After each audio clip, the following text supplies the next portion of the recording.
Shalom Bapak Ibu sekalian yang ada di rumah maupun yang ada di sini. Kami mengucap syukur karena pada saat ini, karena anugerahnya kita bisa berkumpul di tempat ini. Kita bisa memuji, menyembah, kita mendengarkan bagian dari firman Tuhan yang menjadi penuntun bagi kehidupan kami. Tanpa Tuhan kita tidak bisa berbuat apa-apa. Kemanapun kita pergi, Tuhan ada hadir bersama kita. Puji nama Tuhan. Kita mau memuji, memuliakan nama Tuhan. Dan terlebih dahulu kita akan berdoa. Kami mengucap syukur ya Bapak, kalau pada kesempatan pagi siang hari ini kami masih boleh memuji, menyembah Engkau, karena Engkau Allah kami. Engkau Allah yang sanggup mengadakan perbuatan-perbuatan besar. Engkau Allah yang dahsyat buat kami. Kami ingin memuji, menyembah Engkau. Biarlah hadirat-Mu turun atas kami semua, tak terkecuali anak-anak, dewasa, orang tua, semua yang ada di sini maupun yang lihat streaming di rumah, menerima lawatan daripada Tuhan. Hadirat-Mu nyata atas kami. Yang sakit disembuhkan, yang berbeban berat akan dilepaskan dan hiburkan. Yang butuh pertolongan-Mu, pertolongan-Mu akan tiba tepat pada waktunya. Terpujilah nama-Mu Tuhan. Kami serahkan awal yang akhir ibadah pada pagi hari ini hanya di dalam satu nama, Tuhan kami Yesus Kristus. Amin.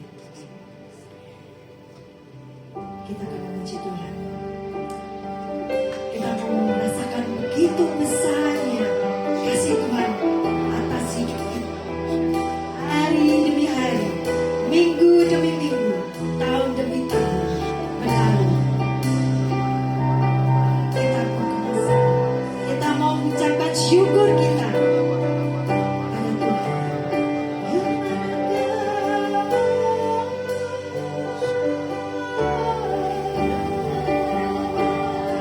You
Kami mau selalu mengiring Engkau Tuhan, mengikut Engkau.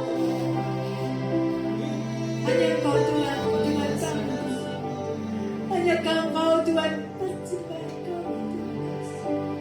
Kami mau persembahkan Tuhan, pujian syukur kami hanya padamu Tuhan. Haleluya.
Puji nama Tuhan. Sungguh biasa hadirat Tuhan memenuhi kita semua. Amin. Mari kita rayakan kemenangan kita ini dengan menyanyi lebih semangat lagi. Ku naikkan syukur pada Tuhan.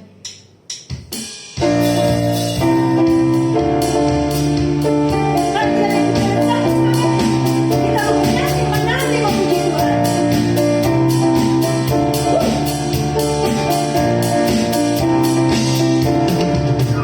Kasih yang begitu besar, lebih luas dari dosa. Kasih yang membukaku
setia kepada kita. Mari tunjukkan kasih setia kita kepada Bapa kita. Kita nyanyikan dengan kesungguhan hati kita.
Sungguh kami bangga memiliki Engkau dalam setiap kehidupan setiap kami. Biarlah yang terbaik daripada kami terima dengan iman. Haleluya. Amin.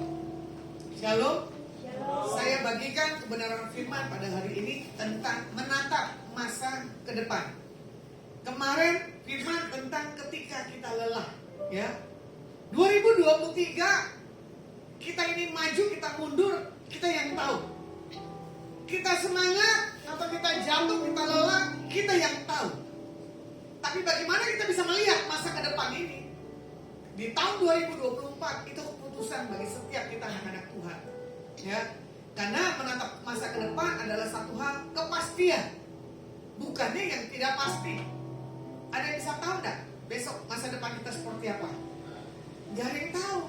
Ku tahu kan hari esok, begitu. Namun langkahku tetap. Terus apa? Bukan pula dunia ku harapkan. Bukan dunia ku harapkan, tapi kekekalan dalam Tuhan. Makanya banyak orang yang hari-hari ini, ya kan, bingung nih masa depannya seperti apa. Bingung nih belum dapat jodoh, ya. Bingung nih belum punya income yang lebih. Nah, itu dia. Orang yang bingung berarti tidak punya pengharapan. Orang yang bingung berarti tidak mengenal siapa pribadi Tuhan. Makanya kadang begini, orang yang menantikan Tuhan, ya kan, akan mendapatkan kekuatan yang baru. Mazmur Daud katakan. Jadi kalau orang yang menantikan Tuhan, udah pasti jaminannya masa depan yang penuh dengan pengharapan. Makanya kita tidak ada yang tahu, ya, kedepannya ini seperti apa. Ada yang bisa menghitung waktu kita dipanggil Tuhan enggak? Nggak ada kan? Ada yang bisa tahu nggak tanda-tanda akhir zaman? Nggak ada yang tahu. Dari kecil sampai saya dewasa, ya. Hari itu dibilang apa? Mau akhir zaman, betul ya? Hah? Mau kiamat? Enggak. Ternyata apa? Enggak kiamat-kiamat. Ini kayaknya mesti arah ke sana kali ya, soalnya ya. Back ya. Kemarin sempat diganggu, dirubah. Nah ya, jadi nggak ada masalah. Dari masa saya kecil, saya berdoa dengan keluarga. Dia bilang apa? Ini mau akhir zaman. Jual aja semuanya. Jangan ada lagi yang nggak dijual, nanti kita tidak bisa menikmati. Nah ini dia yang takut. Bahkan sampai hari ini akhir zaman tuh belum datang-datang. Bahkan ada banyak pengajaran-pengajaran yang aneh-aneh. Orang yang terpengaruh adalah orang yang tidak menantikan Tuhannya, dan orang yang tidak tahu siapa Tuhannya, dia akan terombang-ambing dengan banyak pengajaran-pengajaran yang tidak jelas. Tapi satu hal yang pasti, Tuhan ada di depan kita, ya. Makanya kehidupan ini adalah dinamis. Jangan apapun mengambil keputusan dalam tergesa-gesa, ya. Makanya di sini juga dikatakan, bagaimana kita bisa melihat masa depan? Kita akan fokus akan setiap hal yang di depan seperti apa, bukannya seperti di belakang. Contoh, berapa hari yang lalu saya dikirim itu WA. Itu gambar 4 dimensi. Gambar itu berantakan, kotornya luar biasa. Udah begitu ada telepon di masa lalu yang putar-putar. Pernah lihat gak? Dikirim orang begitu dah tuh WhatsApp-nya. Dari sudut pandang mata kita tuh apa? Nanti tak tunjukin ya. Ternyata apa? Semakin itu dimensi dimainkan, terjadilah gambar yang orang terkenal. Makanya dibilang begini, kita nggak tahu kehidupan kita ini seperti apa masa depan. Pasti setiap kita dulu ya, hidupnya susah, betul nggak? Mau makan aja susahnya luar biasa. Mau naik pesawat lah contohnya. Pernah nggak kerinduan hari itu mau naik pesawat? Sudah naik? Udah dari kecil. Berarti hidupnya dalam kelimpahan. Saya belum pernah tahu rasanya naik pesawat seperti apa. Saya masa kecil, dalam masa kesusahan saya pernah bilang, Tuhan mau naik pesawat. Jadi kalau pesawat lewat, pernah ngalamin nggak? Lari keluar, hore, pesawat lewat, pesawat lewat. Itu di masa kecil saya. Kamu ngalamin? Betapa susahnya. Tapi kita nggak mengerti bersama dengan Tuhan, ya. Itu naik pesawat seperti naik kacang goreng, beli kacang goreng, ya. Sehari kadang bisa 2 kali saya penerbangan, ya. Terkadang saya review setahun, saya berapa kali naik pesawat, berapa kali saya naik kereta, berapa kali saya naik bus. Saya orang yang selalu menghitung waktu-waktu yang saya jalani sebelum saya menutup tahun, istilahnya gini loh, 2023. Saya selalu kumpulin itu kertas-kertas, ya. Waktu saya kemana-mana. Kadang saya bilang begini, Tuhan terima kasih. Kalau mau dipikir, kok bisa ya kita ini buat Tuhan seperti ini. Dulu mau makan, susahnya luar biasa. Contoh kesaksian bagaimana gembala yang sudah dipanggil Tuhan, Pak Petrus Agung, ya.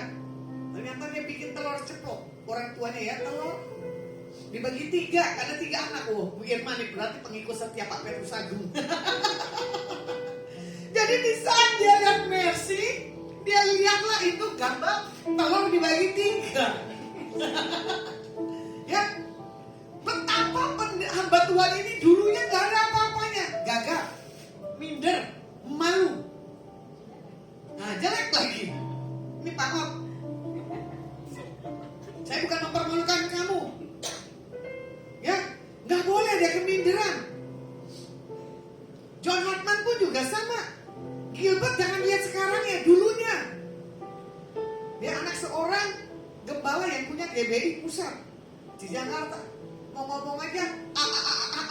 Jadi Pak Ot kan nggak pakai ngomong a. Ya Pak? Pak Ot kan lancar. Ternyata karena John Hartman, hari itu Gilbert ada di sampingnya. John Hartman bilang begini, hey, kamu punya satu suara yang berbeda. Makanya lancar lah Pak Gilbert berbicara, bahkan nggak berhenti, ya toh? Jadi siapa yang tahu masa ke depannya seperti apa panggilan Tuhan? Contoh, hal yang terkecil, kamu tahu dari Rio nanti besarnya seperti apa Bu Kris? Anak sukses, amin. Anakmu yang kedua? Sukses, dia pengen jadi dokter. Oke, uangnya uang siapa? Uang Tuhan. Ya, karena apa? Loh, dia ketawa, loh, dia tahu. Sini, siapa namanya? Oliver, buka maskernya.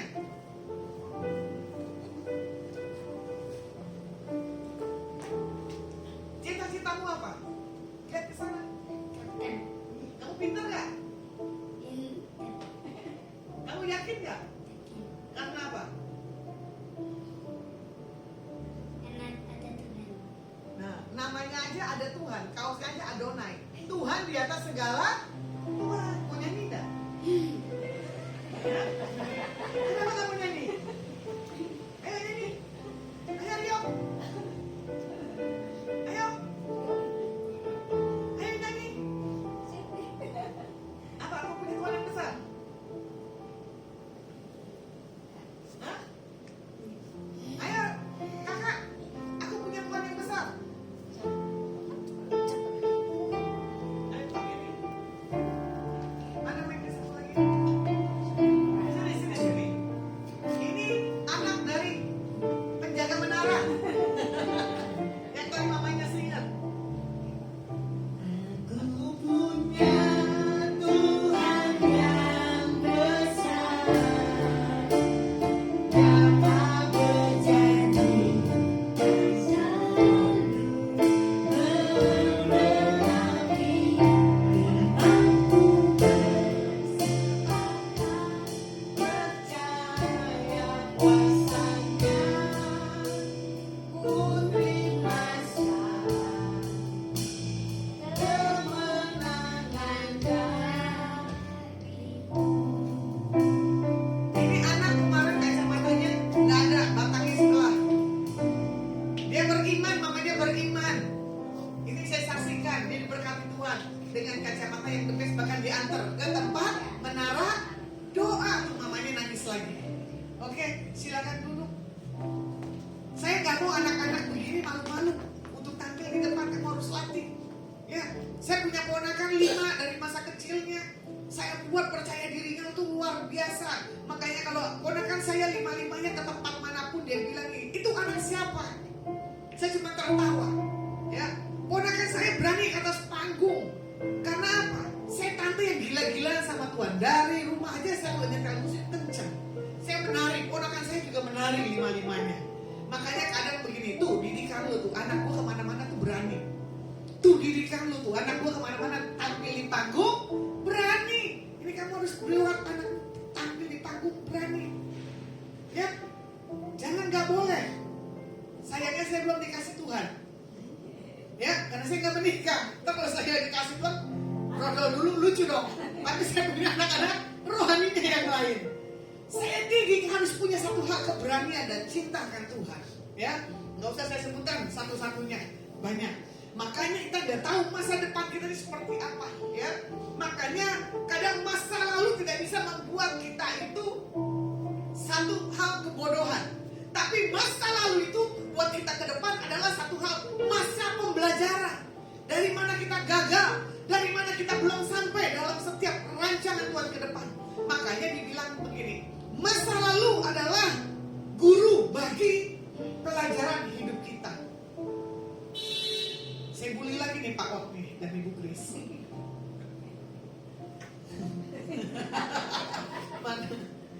Masa lalumu tidak menjadi jaminan, betul tak? Kemarin saya datang ke sini, saya ngomong sama Pak Ot, kamu anak orang gembala atau anak seorang pendeta? Anak seorang pendeta. Pendeta apa? GBI. bapak saya punya jemaat. Loh, berarti bapak punya jemaat, berarti gembala Pak. Berarti segede gini nggak ngerti ini. Tuh, ketawa lagi. Karena apa? Pak Ot ini orang yang kaku. Anak gembala harusnya nggak modelnya begini. Ya, karena apa? Bertemu banyak orang. Ternyata yang jadi pengganti papanya saudara perempuannya, seorang gembala. Ya, mewariskan pelayanan papahnya. Tapi berjalan dengan waktu Pak Ot tidak bisu. Betul tak? Bukan karena aku tidak bisa berbicara, tapi kurangnya komunikasi beradaptasi karena apa? Kan punya karakter minder. Ya, kalau saya kepedean, Bu Irma kelewatan pedenya daripada saya. Ya, Bu Indri setengah-setengah, bad mood. Kalau dia cocok sama orang, baru Bu Indri bawel. Kalau nggak cocok, 1000 bahasa, diam ya. Kalau saya sama siapapun beranilah, ya. Karena apa? Bukan karena karakter kita sanguin, bukan karena kita pragmatis atau koleris, tapi kita yang sudah dirubah oleh Tuhan, ya. Makanya bersama berjalan dengan Tuhan membuat kita tuh berani, nggak membuat kita tuh takut. Mengapa kita harus takut melihat ke masa depan? Itu tandanya tidak punya pengharapan, ya. Makanya masa depan adalah satu hal kegairahan, penuh satu hal antusias. Saya nggak tahu nanti di depan saya ada bule ganteng yang diurapi Tuhan, udah gitu uangnya tidak ada serinya lagi. Tapi hitungan waktu cepat dipanggil Tuhan aja. Tuh, rekan saya bilang haleluya. Karena apa? Berdua itu lebih nggak enak sebab ngurusin. Tapi kalau sendiri bebas, ya. Makan sendiri, cuci sendiri, ya. Jalan sendiri, ya. Bukannya lagunya siapa? Sepanjang jalan kenangan kita selalu bergandeng tangan. Ini Pak Dani sama Bu Irma ini bahaya ini. Gak sopan di depan saya. Kasihan yang jomblo. Nah, tuh mana sih toh? Kasihan kan? Pak Mas sama Bu Grace jalannya masing-masing. Ini contoh teladan yang tidak punya satu pengharapan. Ya, jadi orang yang punya pengharapan, sepanjang jalan kenangan kita selalu bergandeng tangan. Satu sendok berdua di depan saya. Kalau lagi makan saya bilang, aduh Tuhan, salah juga hidup sendiri. Gerah kadang di sini. Tapi apa boleh buat? Saya cuma begini. Ku bersyukur Tuhan, ya kan? Ku bersyukur Bapa, ya kan? Semua karena kasih dan kebaikan Tuhan. Tuhan yang memampukan saya sampai hari ini sendiri. Nah, nanti digandeng dengan Roh Kudus dan malaikat. Ya, kalau mau dilihat, ya, orang yang percaya kepada masa depannya adalah orang yang punya satu hal keyakinan, yang hidupnya selalu on fire, tidak on off, ya. Kalau dilihat Yeremia 29 ayat 11, firman Tuhan katakan begini. Sebab aku ini mengetahui rancangan-rancangan apa yang ada padaku mengenai kamu. Demikianlah firman Tuhan, yaitu rancangan damai sejahtera dan bukan rancangan kecelakaan, untuk memberikan kepadamu masa depan yang penuh dengan pengharapan. Tuhan sudah mengetahui rancangan dalam hidup kita itu ke depan seperti apa. Ya, bukannya abu-abu. Bukannya nggak punya satu hal keyakinan. Makanya orang yang bisa menatap ke masa depan adalah orang yang pakai kacamata Tuhan, bukan kacamata kuda. Betul tak? Saya melihat Pak Samuel bukan kacamata kuda. Tapi kalau Bu Indri begini terus, Pak Samuel bisa lepas kacamata kudanya. Sekian lamanya ku berdoa menunggu, menanti janjimu Tuhan. Waduh, kelamaan Pak Sam menantikan Bu Indri. Tulang rusuknya rusak. Tulang rusuknya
kita harus bisa lakukan apapun ke depan ini dengan satu hal keyakinan, bukannya kegagalan atau kesulitan. Jangan takut buat pilkada di bulan Februari, ya. Karena apa? Penyertaan penjagaan Tuhan pasti itu aman buat bangsa kita Indonesia. Nah makanya ketika kita melihat hari depan yang penuh dengan harapan, kita harus punya satu antusias, ya kan? Menjadi satu hal pribadi yang kreatif di dalam Tuhan. Kita lihat di Pengkhotbah 7 ayat 10 firman Tuhan katakan begini. Janganlah mengatakan mengapa zaman dulu lebih baik daripada zaman sekarang. Karena bukannya berdasarkan hikmat engkau menanyakan hal itu. Pengkhotbah di sini dikatakan apa? Semua yang di zaman dulu tuh lebih enak daripada zaman yang sekarang. Kalau saya lebih suka zaman yang sekarang daripada zaman yang dulu. Betul nggak? Zaman dulu tidak ada media yang begitu canggih. Kalau kita kembali ke zaman dulu, penciptaan Adam dan Hawa sunyi sepi, betul nggak? Makanya Tuhan ciptakan itu manusia. Setelah Tuhan ciptakan manusia, manusia banyak beragam-ragam, punya talenta dan karunia. Nah, kalau mau dilihat, kenapa orang tidak punya masa ke depan? Penyebabnya karena dia ketakutan. Karena dia tidak bangkitkan satu gairah dalam setiap hidupnya. Ya, makanya ketika kita keluar, kita belajar melihat Abraham. Ya, waktu dipanggil keluar oleh Tuhan, Abraham ngikut aja. Tanpa ada satu tendeng aling, tanpa ada argumen di hadapan Tuhan. Ya kan? Nah ini dia. Kau tolong padaku. Wah ini pintar ini musiknya. Kini ku melihat Dan ku merasakan indah rencanamu. nah, masa depan kita. Oke. Indah rencanamu Tuhan. Di dalam hidupku.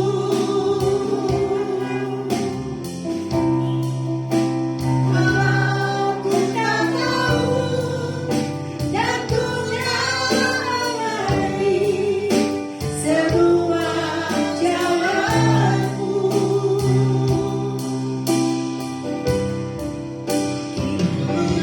Ku tak tahu Tuhan, berat ku rasa.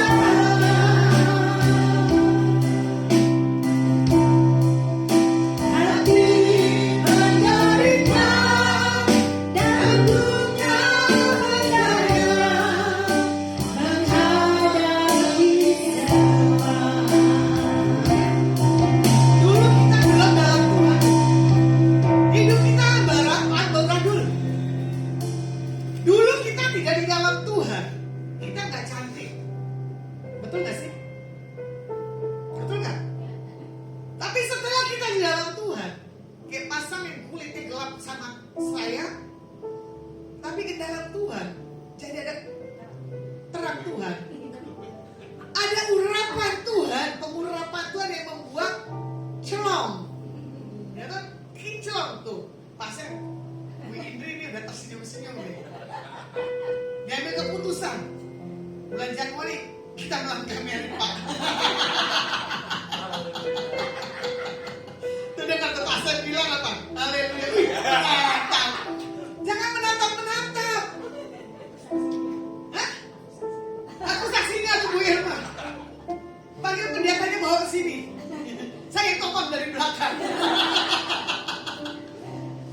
Jadi pasang bukannya lagunya melo. Ku pandang wajahmu, ya kan? Temukan kasihmu.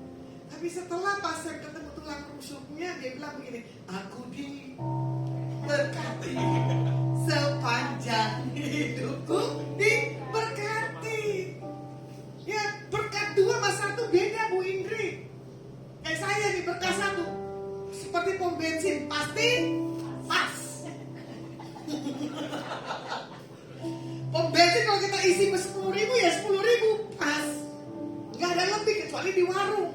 Ya,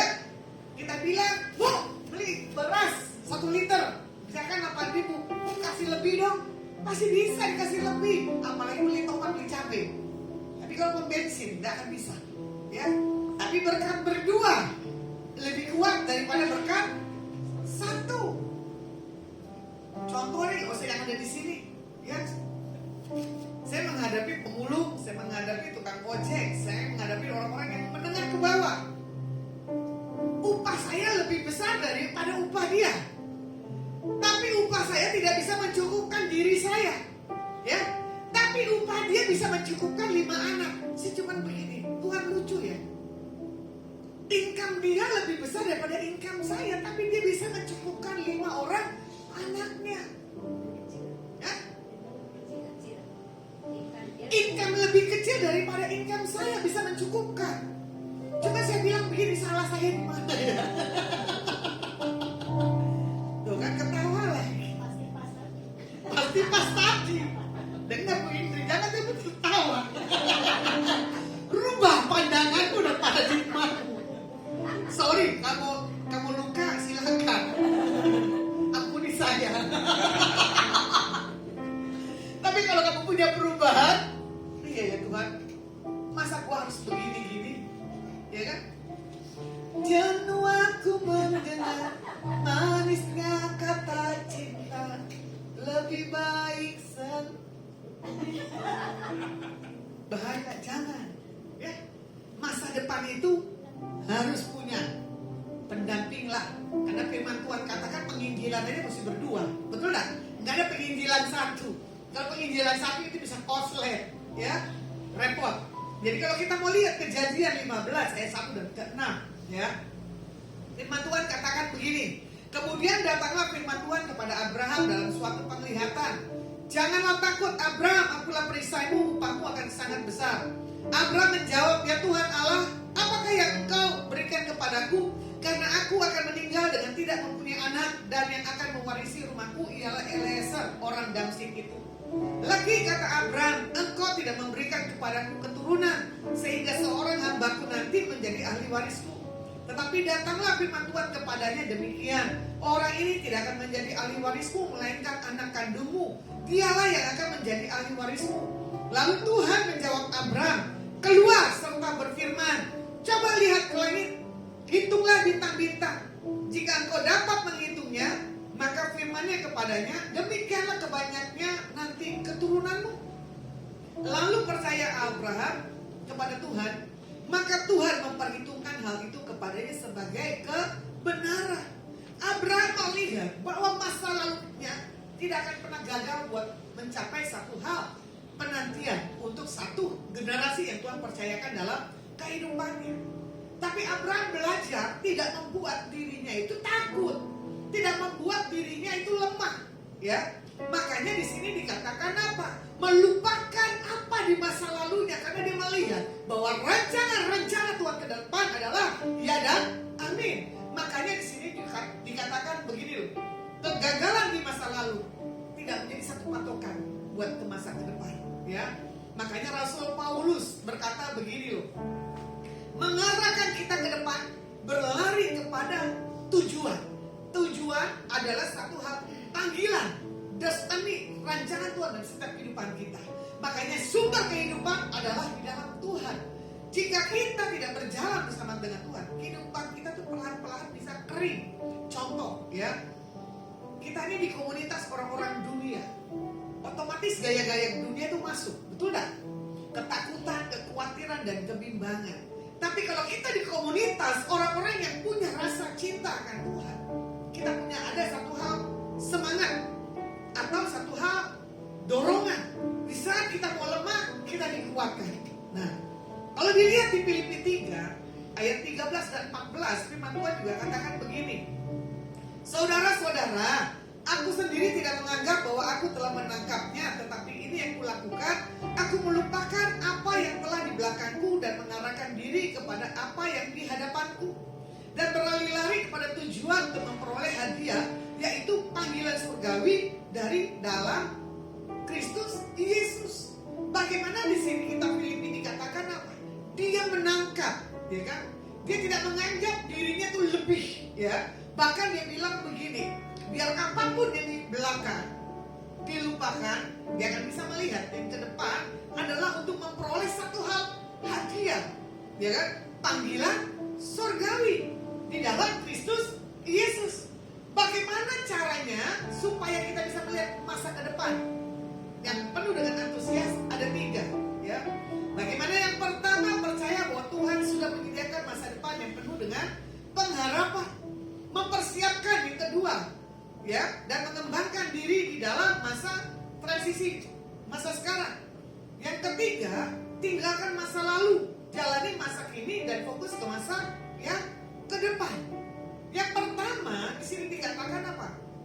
Kita harus percaya lebih dari apa yang Tuhan sudah siapkan dalam kehidupan setiap kita.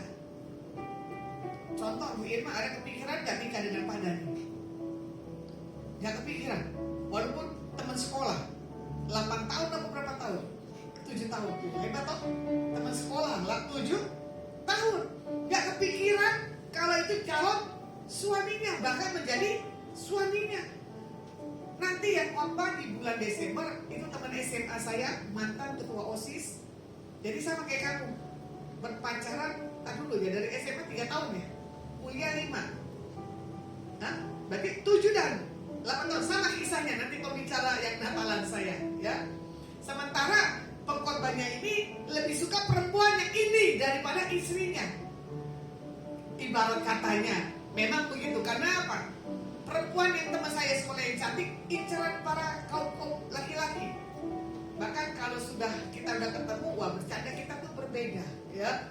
Walaupun sudah jadi hamba Tuhan, ya. Tapi saya nggak ngerti lah. Nanti nih pokoknya teman saya ini orang yang ngocol habis lah, ya. Dia seorang profesor teologi S3, bahkan dia mau sekolah lagi, tapi gaya humornya tinggi banget, ya. Di situ saya melihat teman sekolah saya ini, dia punya 2 anak.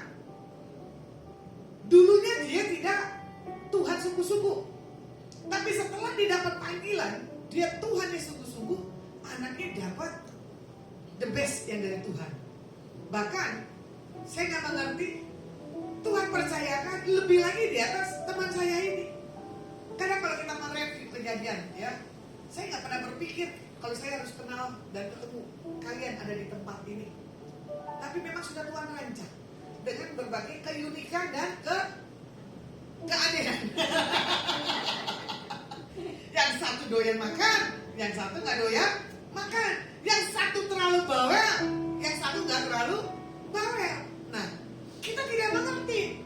Tuhan pertemukan kita di masa yang sekarang ini dengan satu hal keunikan dan karakteristik yang berbeda, tapi tetap satu, sama-sama kita cintakan Tuhan, ya. Ku tetap cinta. Terus Setia. walau Bagai datang mendepan, ku tetap cinta.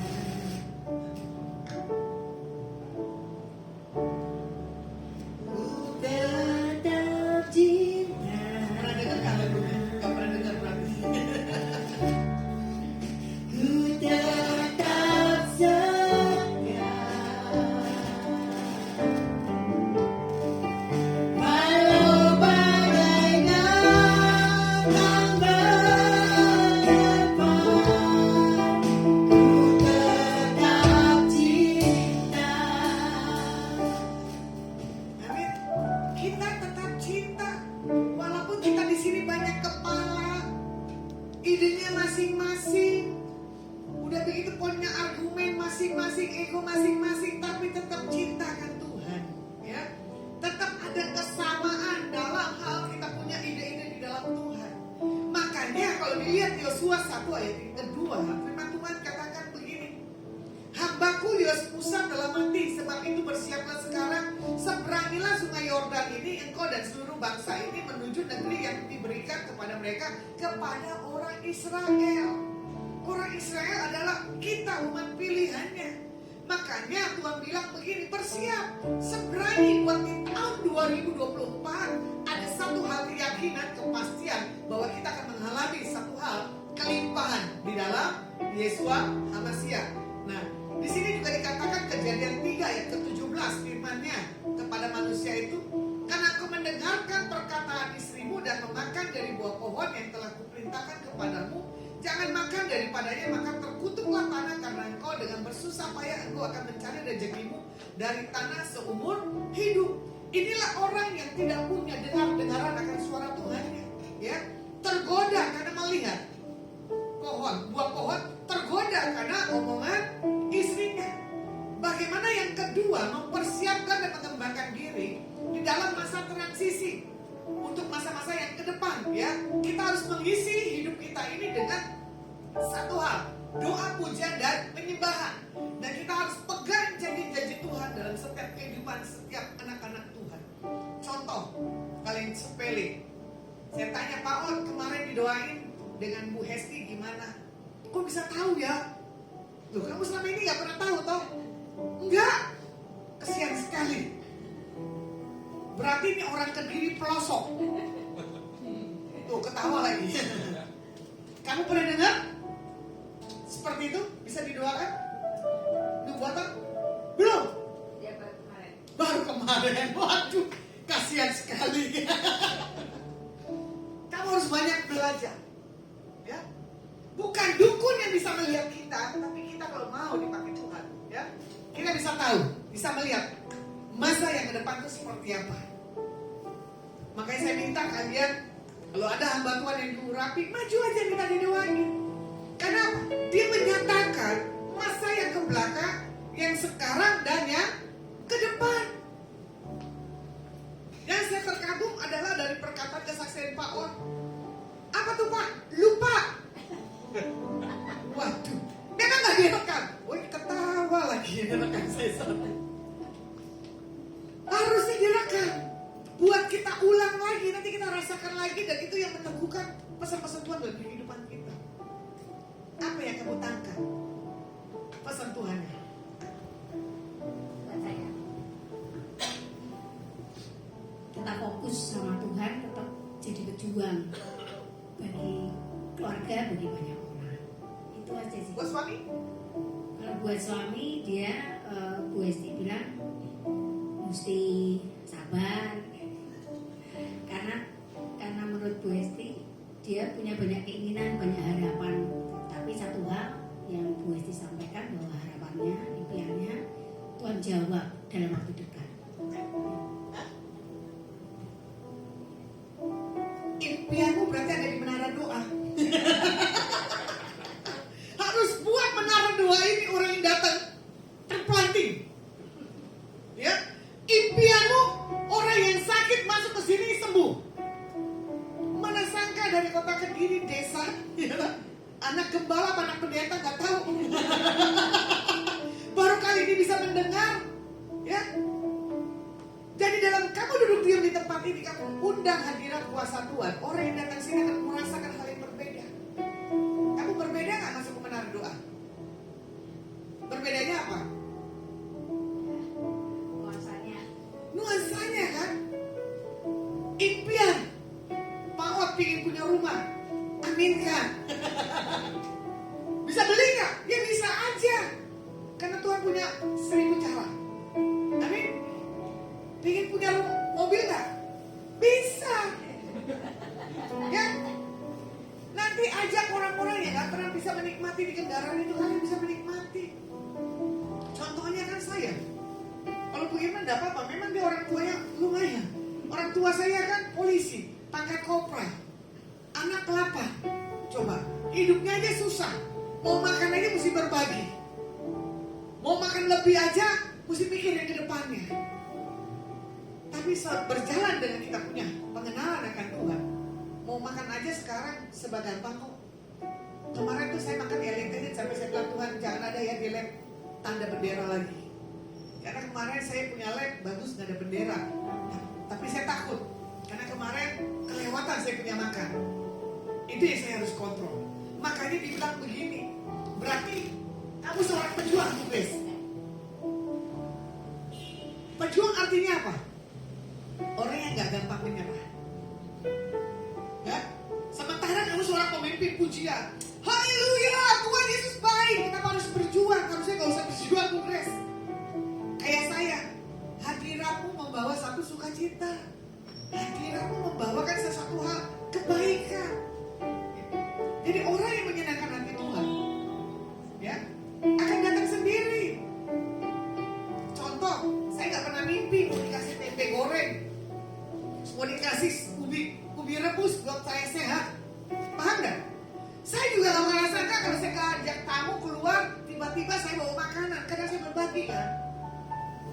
itulah dia menikmati. Dulu saya nggak pernah menikmati makanan yang mahal. Sekarang bisa. Ada orang diajak makan, dia lihat harganya mahal, itu orang goblok, tidak menikmati. Tapi kalau diajak makan, jangan lihat harganya, lihat satu kemurahan Tuhan. Ya, contohnya yang sepele aja deh. Saya berbagi kasih di antara kalian. Saya tidak ada yang membedakan, semua sama. Saya gak pernah pelit dan gak pernah takut masa depan saya seperti apa. Karena apa? Orang yang sering menabur, orang yang akan memberi, tidak pernah akan kekurangan. Karena firman itu katakan seperti itu. Makanya perbanyak doa puasa kepada Tuhan. Supaya apa? Kita jangan berjuang terus. Kita harus hidup diam menikmati. Berkat itu datang. Jangan kita yang mendatangi berkat, tapi berkat itu yang mendatangi setiap kita.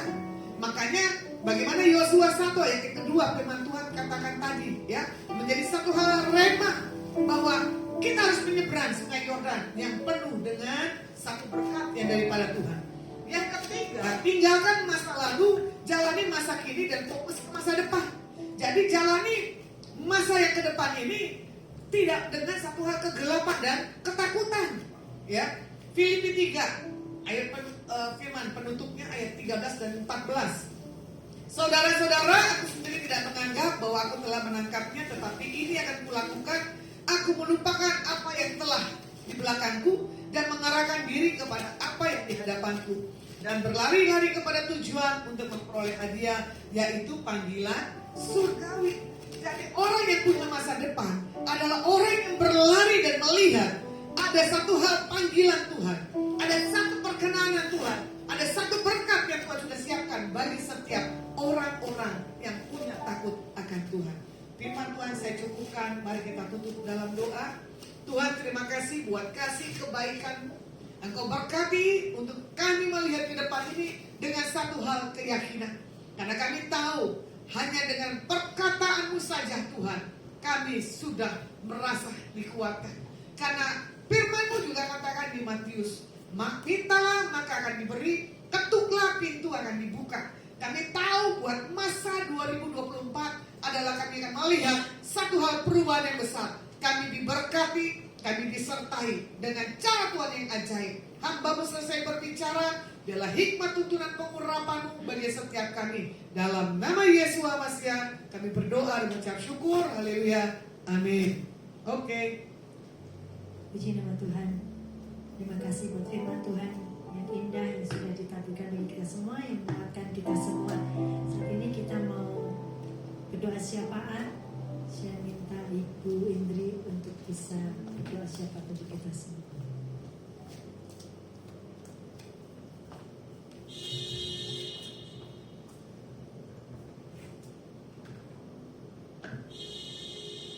Puji Tuhan ya, kita semua mulai ibadah Madone ini luar biasa ya. Kita hidup bersama Tuhan. Kita tidak akan pernah takut untuk tahun ke depan karena kita bersama Tuhan. Ya. Terima kasih Bapak karena pada siang hari ini kita telah beribadah untuk menguatkan kami, untuk memberi memberkati kami semua yang beribadah online ataupun ada di tempat ini. Dan juga berkati hamba Tuhan yang diberkati Ibu Lasma menjadi lebih kuat lagi dan semakin kuat lagi, di mana kasih penyertaan Tuhan sepanjang masa atas Ibu Lasma dan di mana saja untuk melayani menjadi hamba-Mu yang sangat luar biasa Tuhan. Terima kasih. Pelayanan juga untuk pengerja Ibu Irma, Ibu Grace dan Pak Dani dan Ibu Gus, Pak Gus. Terima kasih, diberkati mereka dan diberkati juga rumah tangganya, diberkati segala sesuatunya menjadi lebih baik. Diberkati juga untuk tempat ibadah di mana menara berkat Pondok Unit Paragon menjadi semakin luar biasa. Banyak orang yang akan berdoa dan banyak orang yang akan datang berdoa memuji, dan mereka yang sakit disembuhkan. Banyak mujizat-mujizat akan terjadi di tempat ini. Dan juga untuk pemilik tempat ini Pak Bo, ya juga untuk keluarga besarnya dan untuk di segenap area bisnis jajaran manajemen dan karyawan semua diberkati tempat ini, karena tempat ini sangat luar biasa yang telah diberikan bagi kita untuk beribadah untuk melakukan kegiatan yang luar biasa. Terima kasih Pak, terima kasih sangat luar biasa. Juga kita berdoa untuk lingkungan di mana Pak RT dan Lurah dan hingga tingkat kecamatan dan kabupaten semua diberkati di area tempat ini, dan juga diberkati pemimpin bangsa Pak Presiden Jokowi dan Pak Wakil Presiden hingga para staf dan negeri ini. Dan kita juga akan menghadapi Pilpres tahun 2024 menjadi bangsa yang Indonesia yang damai, sejahtera dan diberkati dan di dalam perlindungan Tuhan. Karena bangsa Indonesia penuh kemuliaan Tuhan, dan bangsa Indonesia berdoa untuk luar biasa, untuk jemaat-jemaat, untuk juga semua bangsa ini. Terima kasih Tuhan, Kau sungguh baik dan sangat luar biasa menjaga bangsa ini dengan tetap menjadi bangsa yang luar biasa, menjadi bangsa tuntunan dan menjadi bangsa yang maju di antara bangsa-bangsa yang lain.